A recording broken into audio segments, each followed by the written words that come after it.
Evet dostlar, bu türkümüzde Durabeyler Köyü'nden Ramazan Onat abim için gelsin ve bütün Durabeyler Köyü'ne gelsin. Hacel Obası diyoruz.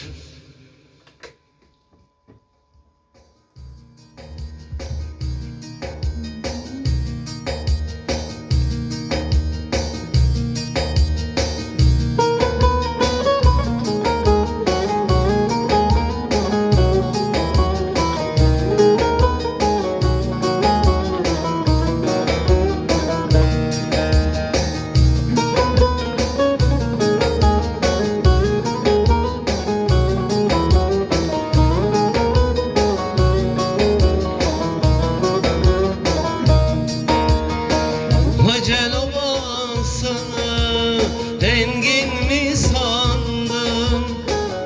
Ayağında potini var, zengin mi sandın? Her olur olmazı canım, dengin mi sandın? Ayda dolu göremedim yar seni. Her olur olmazı canım, dengin mi sandın? Ayda doğdu göremedim yar seni.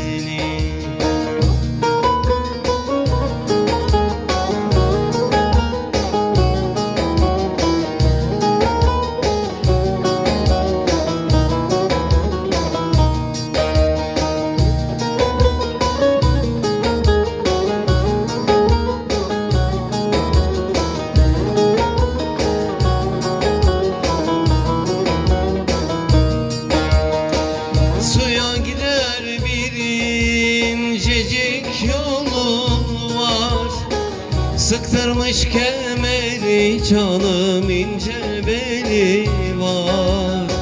Söylerim söylemez canım, tatlı dili var. Ayda dolu göremedim yar seni.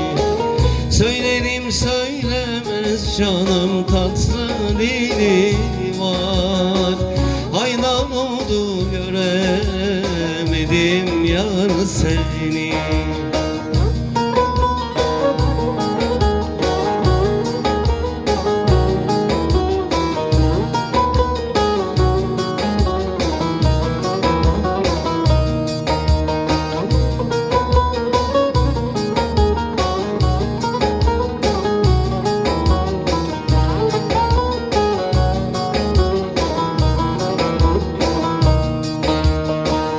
Tıkır tıkır merdivenden inişin, çığlaşır altın ile gümüşün. Önce söz verişin canım, sonra dönüşün. Aydan oldu göremedim yar seni. Önce söz verişin canım, sonra dönüşün. Ayda dolu göremedim yar seni.